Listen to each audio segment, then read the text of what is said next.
Yeah, let's go.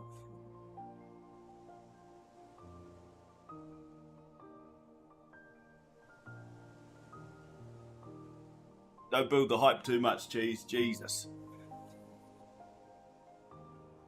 I already had one of the boys at work, Ben. He already said he can't watch this. He sometimes watches my streams, but he can't do this. He doesn't get it. And that's fair. It's pretty bad, so. Way! Alright. More of the same. Coming right at you. So last night I managed to push on for just over 4 hours. I don't know how, I don't know why. I was falling asleep in the first hour, but we managed to pull it together. Yeah, so not bad. Got another level. We would just get another level tonight and we'll just see what happens. Pretty cool times ahead. He doesn't get it because it's stupid.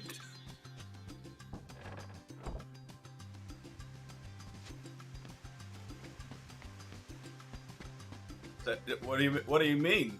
You're just gonna parry that guy forever? Yep. Cool, boat. Have a good stream.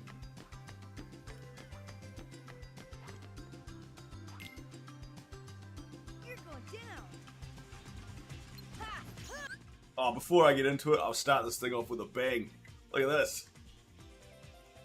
It's my big cock. That's pretty crack up, eh? Cheeky energy drink. Formulated for fulfillment. Hits the spot. Arouse your taste buds, if you will. Big cock keeps you up to not consume if intending to sleep. What else we got? We got heaps of them. I could hit you all day with these. Actually, I've only got one more. Big cock. I can't even read it. Is passionately formulated to arouse you into a heightened state of stimulation. Big cock gives you a solid energy thrust, longer and harder than standard energy drinks. Satisfaction is guaranteed. Once you've had big cock, you won't go back. So apparently this will be the last energy drink I ever drink. Not a good fizz.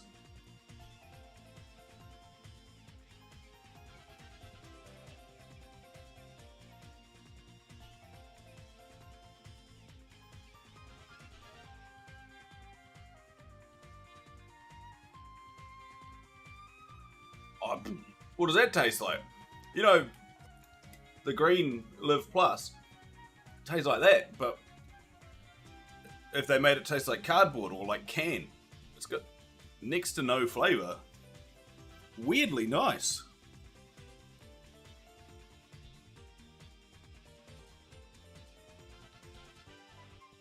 I don't know. Tastes like nothing. There's your review. Anyway, cracking on. That's not what this stream's about. In and around my mouth.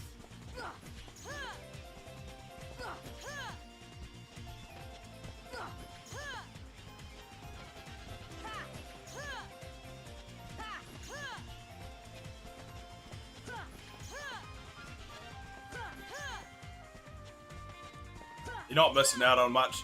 It was... The green one used to be the silver one. Back in the day, it was like a silver can with a green plus on it when it used to be Lift. And then it went to Live Plus and it became the green can. Oh. Or am I full of yarns? That might be a yarn, actually. I think the green one's straight up apple. To ignore that.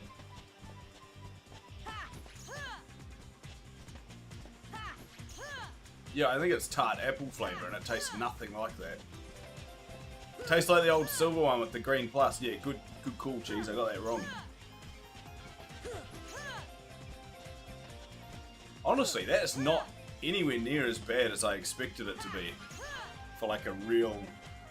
It's like a real backwater dairy can.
Right.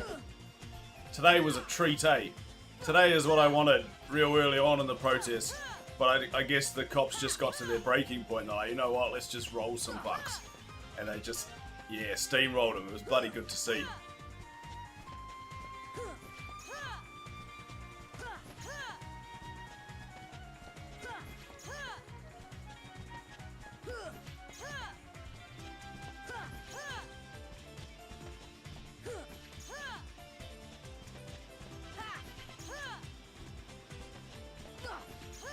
Even the pepper spray, bro. I'm a big fan of watching that go out, eh? You just see that nasty stream shoot straight out and just immediately everyone cowers. The bad water.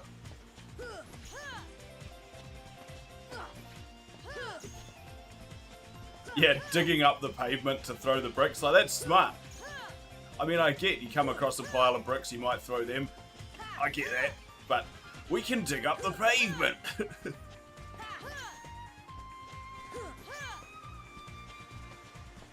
It's as bad as like the methies and TA who like rip up their floorboards to put in the fire to keep their home warm over winter.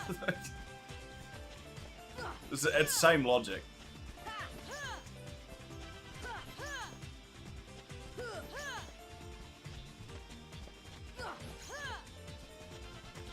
I don't know why I specified TA, I just know of a few there that do it, but like, I assume that happens everywhere.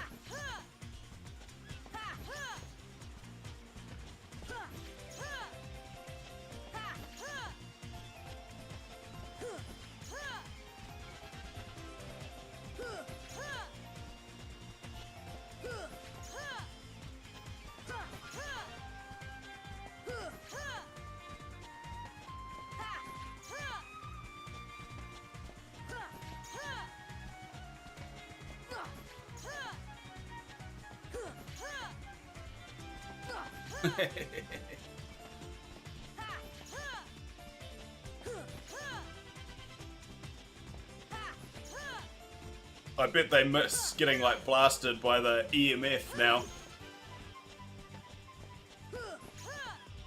That EMF was nothing compared to these water guns.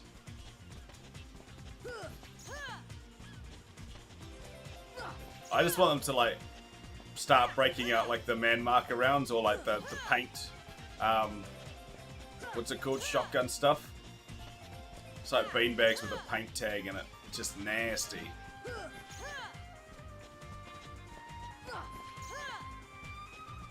Yeah, so what? It's electromagnetic radiation. Yeah, EMF's just electromagnetic frequencies. So same shit.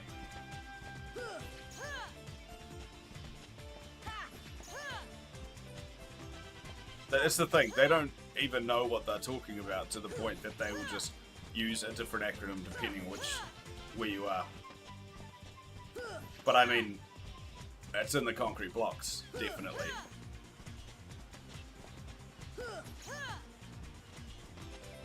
Nah, bro. Those tinfoil hats would work really well. Maybe the tinfoil hats on their own would be useless, but in combination with the space blankets, definitely foolproof.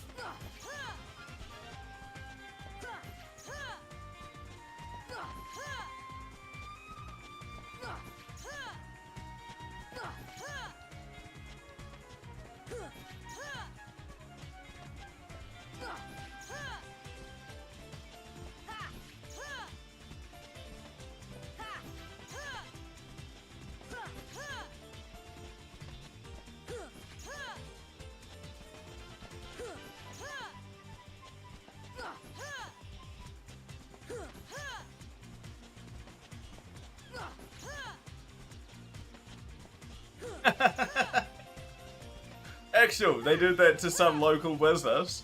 Damn.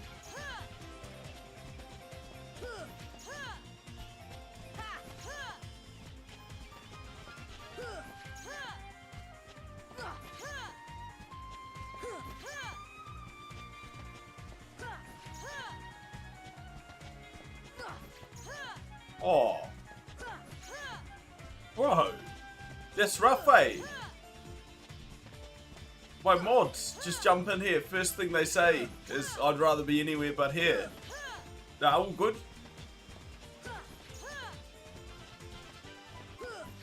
Oh, good cheese. Just recruit people away. Look at this. Look at the scummy plays at work.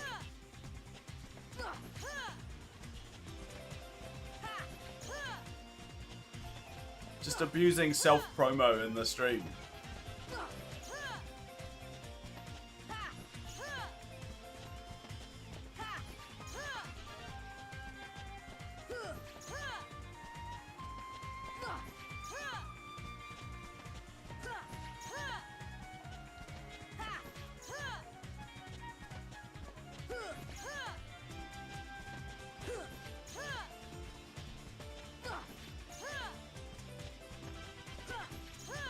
Was there rules? Oh, nice. Nice.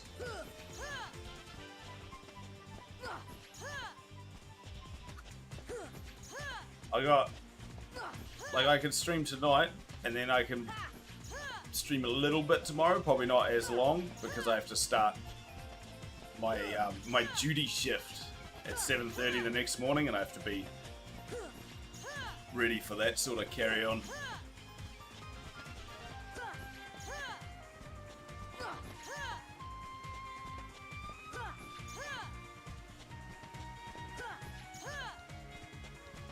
Yeah, exactly.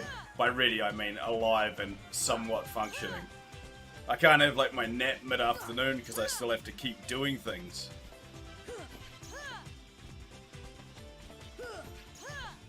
This is a problem. When you do like a duty day, it's like a 24-hour, I have to continue to function.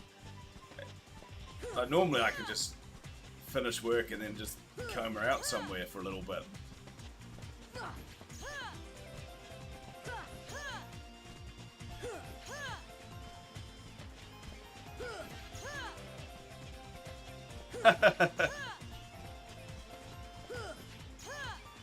Well, 240 isn't steep for a student because they don't have to.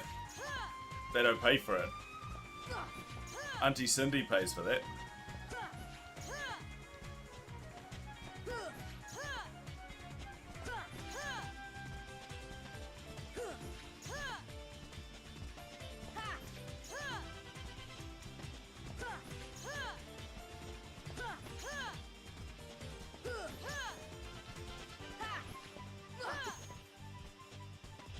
Oh, that's even worse.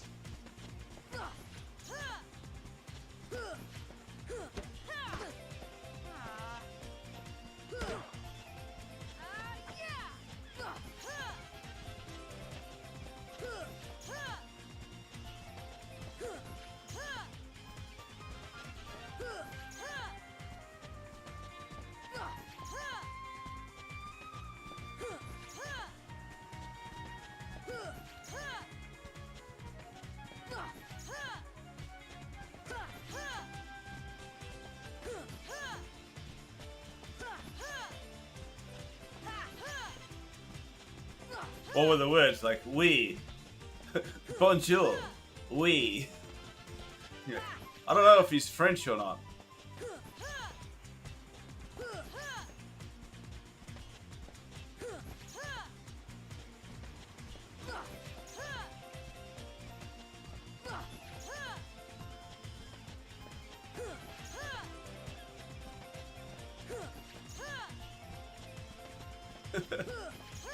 Croissant.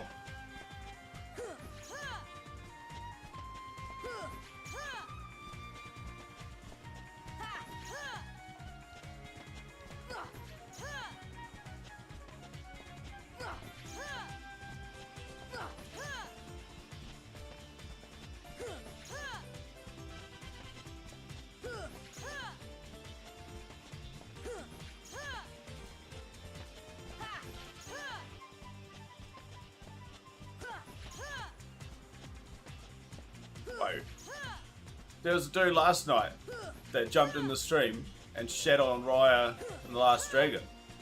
It's had me salty for ages.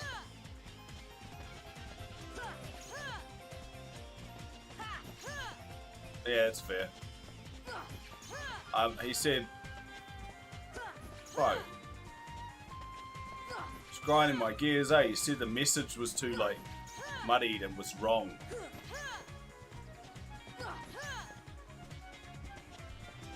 What's wrong with you?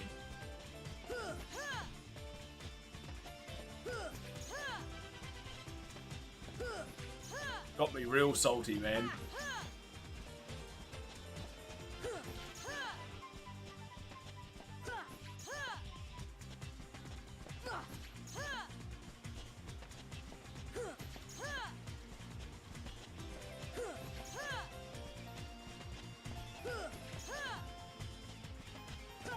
That's true, it does.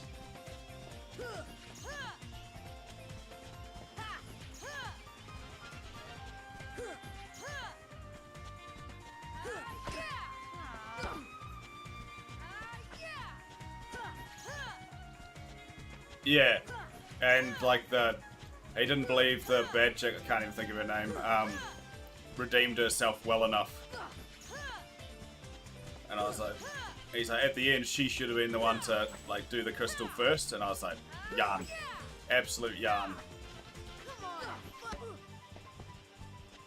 Yeah, I think the big point that he just wouldn't let go of and didn't agree with is that at the point where the dragon, she meets the dragon and like goes against her family wills and stuff to meet them, and then starts to lower the weapon because she's become good at that point. That was the end of her redemption arc. She was good at that point. She was trusting. It was Raya that became the villain at that point by breaking it again and being the bad guy, essentially doing what she did at the start to Raya.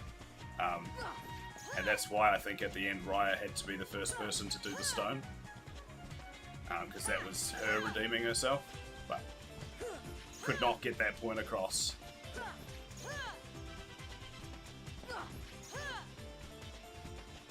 And then Kanto's dog shit, so I don't get it. It's just heaps of stuff happening, and the music's terrible.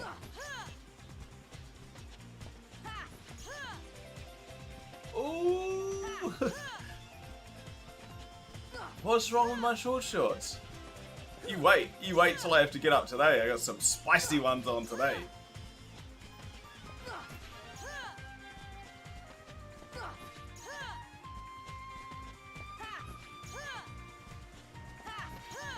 It's only a partner that you're allowed to show a bit of the skin.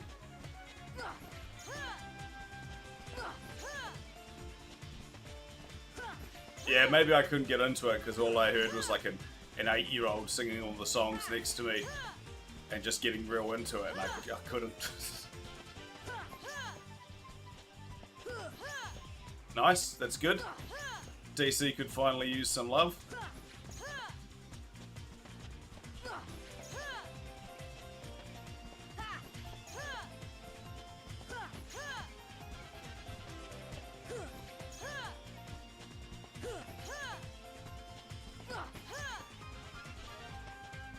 When did that come out? I didn't even realize that came out until tomorrow.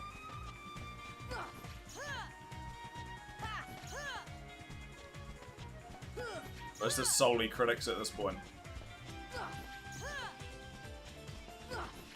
Ah.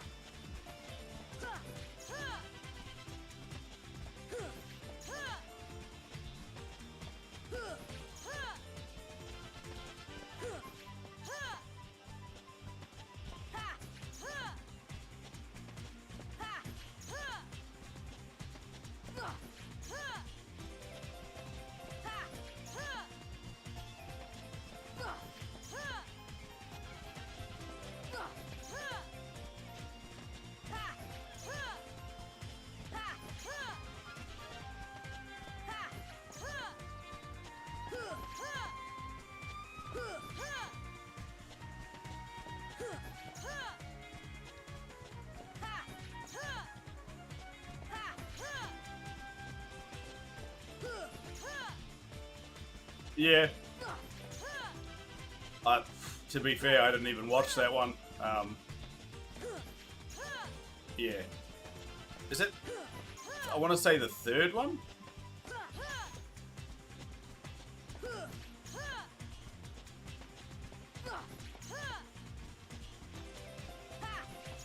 sitting just behind the Dark Knight. I thought the Dark Knight was rated as the best one. Does that mean the Bane one is rated higher than Begins? Better not be. Begins was sick.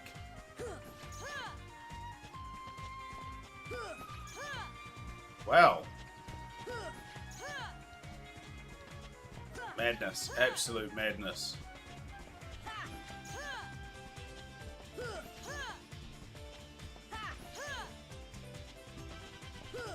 I honestly thought the knees weak spaghetti Batman would not be praised as highly as badass like Kung Fu Master Batman, as well as Scarecrow is always awesome.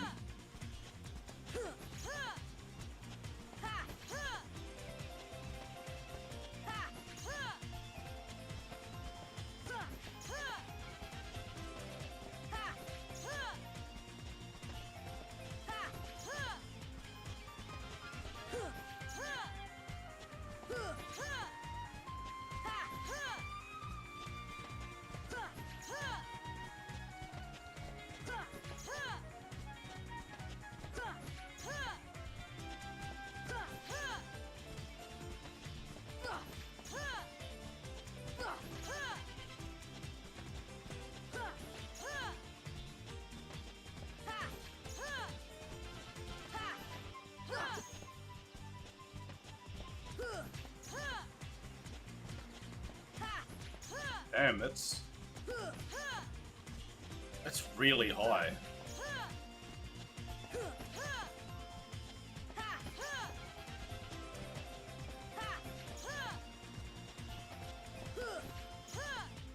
What's that rated on? Like what? What side are you looking at?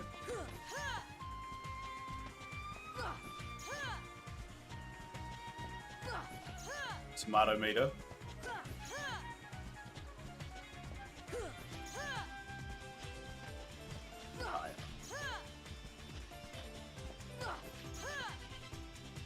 It's always between that and the IMDb one for me, but yeah, that's fair.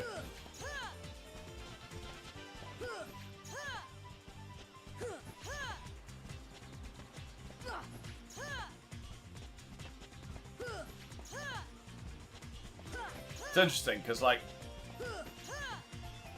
94 on Rotten Tomatoes sounds, oh yeah, that sounds pretty good for Dark Knight, but then there's no way that it would ever be a 9.4 surely on IMDb, because like nothing's that high.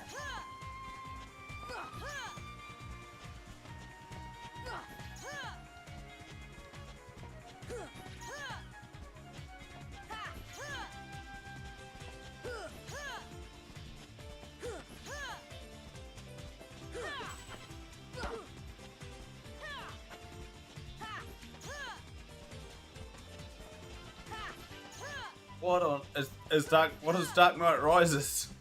Is that the Bane one? There you go, that's what I get for stopping enjoying Batman.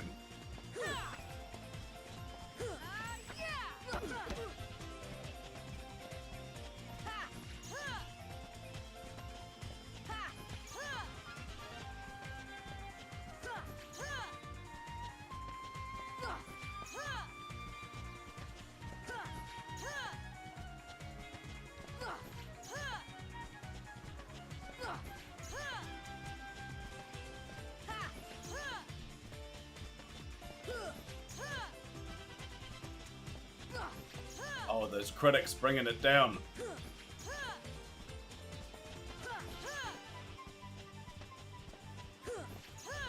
Yeah, good. I like that.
Yeah, that bloody Riot dude last night. It rolled me up so much that I ended up like just thinking about it hard out and doing like, like I don't know what you do in third form where you destroy a movie by thinking about all of the elements in it. And trust is very heavily played on through that movie. Yeah, like literally everybody has a moment where they have to trust someone against their better judgment.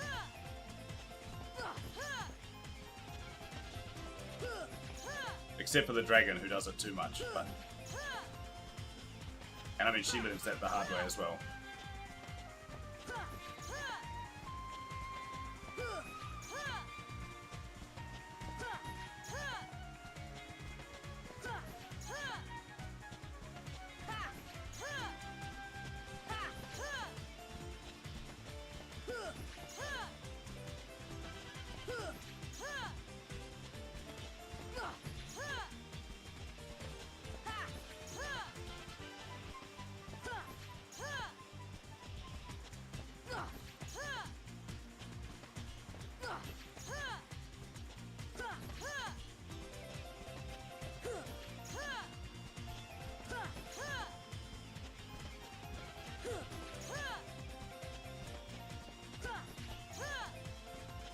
Yeah, oh yeah? Have you not played them? Like, played the OG ones?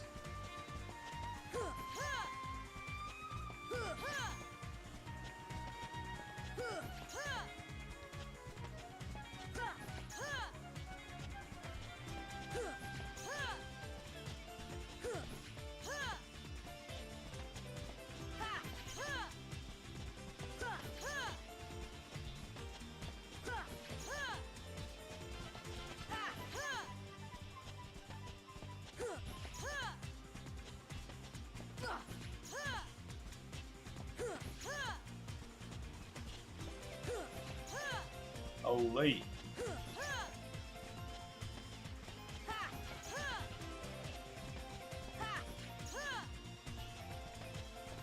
Nah, just skip all of them and just go straight to Elden Ring. It's just the big version of the same game.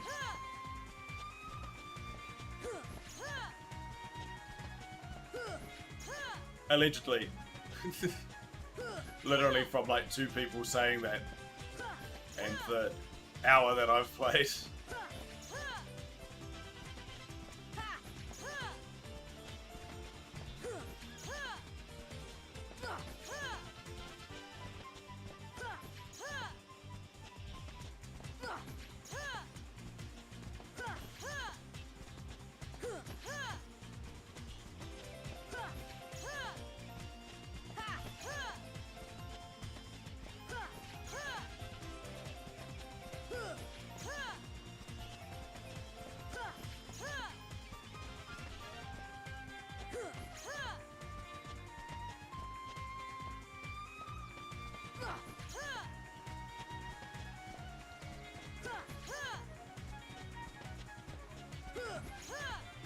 Yeah, you're probably right.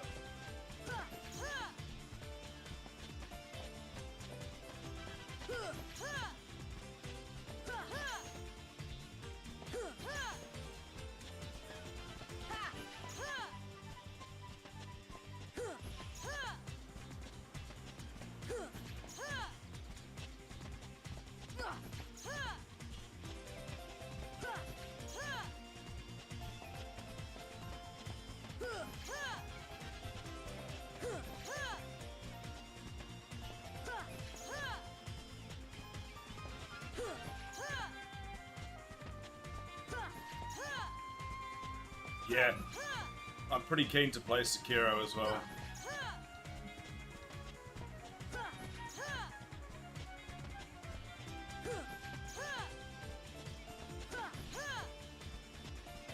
On a completely unrelated note, the humble bundle for this month includes Mass Effect Legendary Edition, which pretty cool, I guess. You get the trilogy. I already have the trilogy. And I like my versions better because Miranda's still got a big old booty and the camera angle shows it a lot. And they curbed all that. That's what made me not want to play it.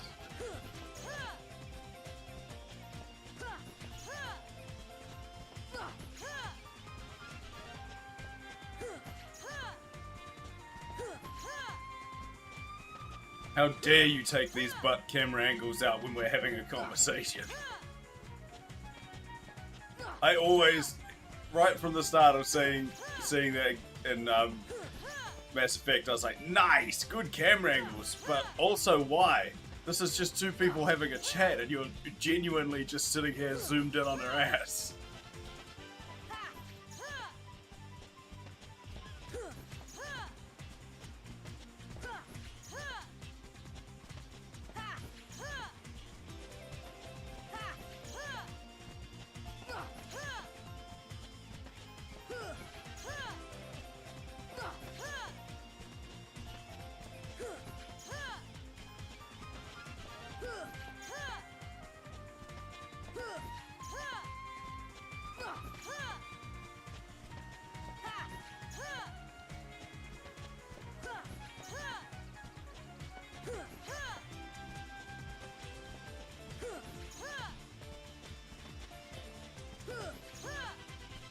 Well, I mean, at least they sorted it out.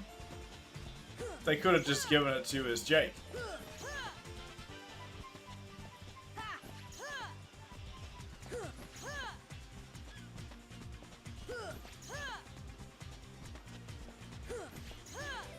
Like Jake.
Just cancel a slide mid-slide. Wow, you can.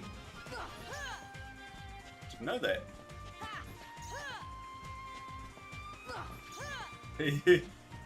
Yeah, bro. Put me to sleep.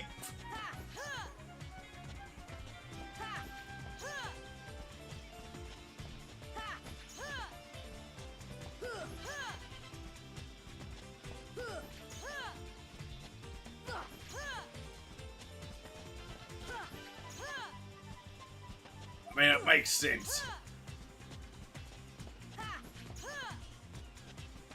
You've gone past peak hours, now it's just getting annoying and impacting your day tomorrow, but for like no good reason.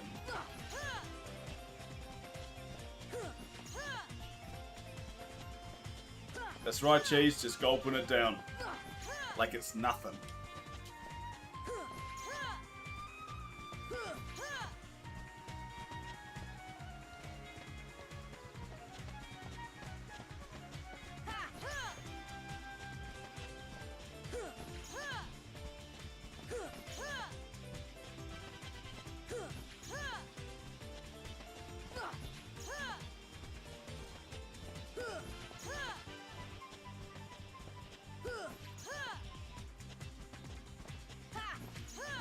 This is a test.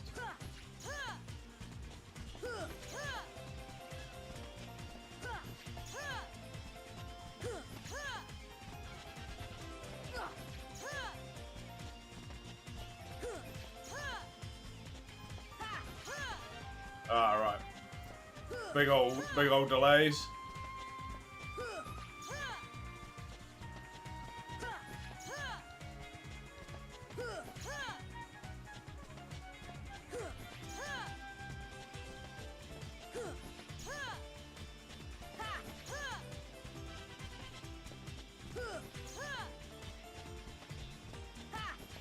Bro, do you know what time I went to sleep this morning? I'm in a bad way. Every night, it gets worse.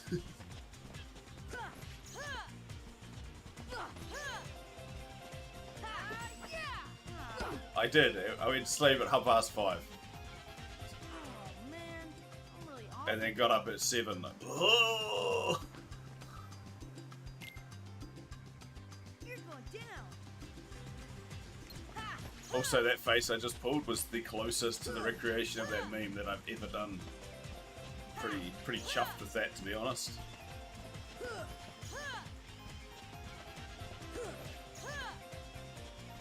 Nah, I still sort of need to, because I need to be able to do this.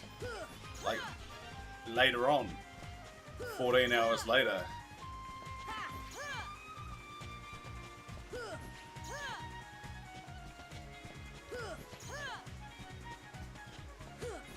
Yeah, Bo.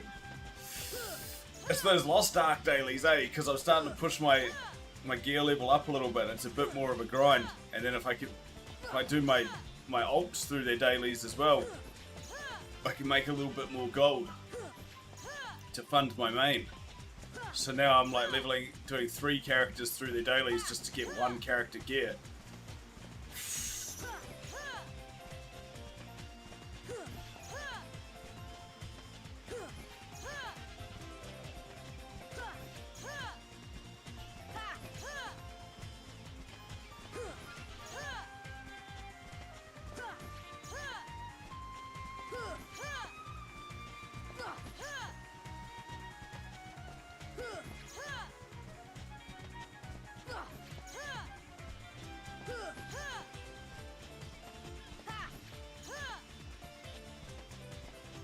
Yeah, it's getting up after that hour that's really difficult.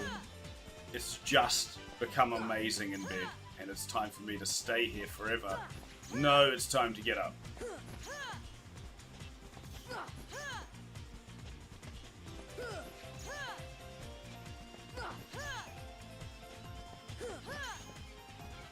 Yeah, that is exactly it. It's like me jumping into bed and being like, I just quickly do the Wordle and stuff, and then being like, oh, better set my alarm before I fall asleep. An hour and 20 minutes. You're like, oh.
Yeah.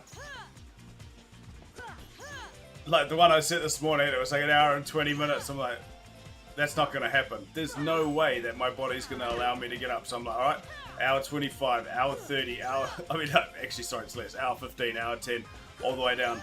There's like 6 alarms. I'm like, here we go. And now I'm in for a treat.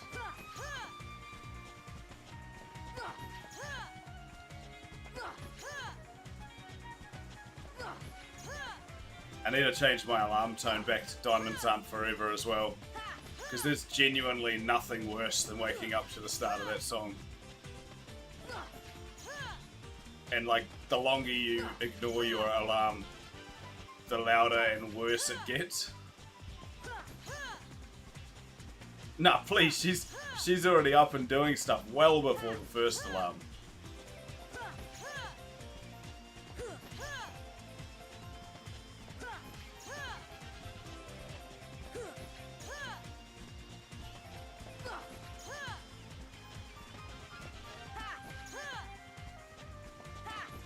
Yeah, exactly right. And, oh yeah, it's a doozy. I used to use it all the time when I was milking and raiding, because it's impossible.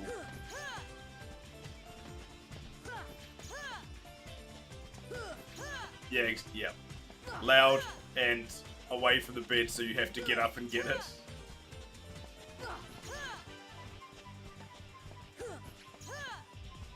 Listen to like the first minute of Diamonds Aren't Forever by Bring Me the Horizon, and you'll understand. It honestly just gets progressively worse. And it's the perfect message as well.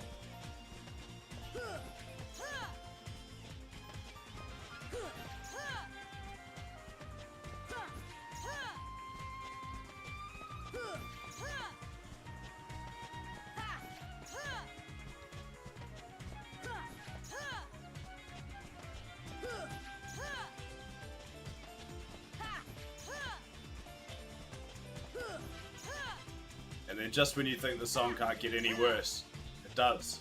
It just keeps on going.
Okay, I'm gonna have to look it up after this. The only thing that's come to my head is the standard.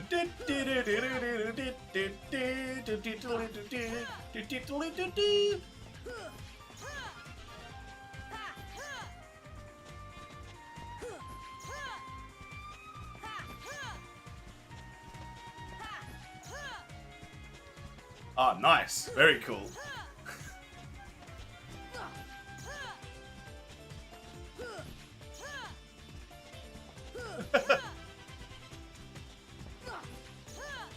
What's up, Cheese?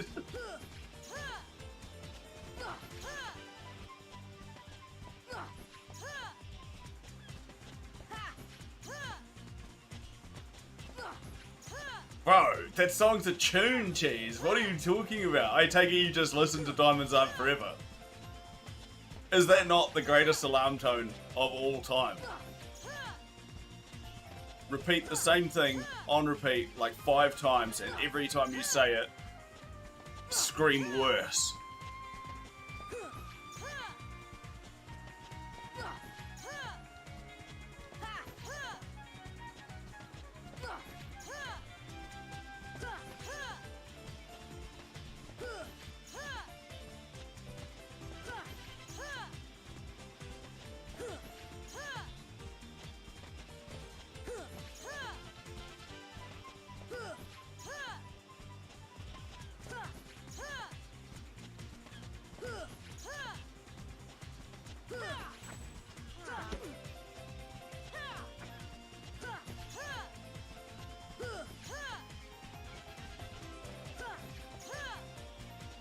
Yeah.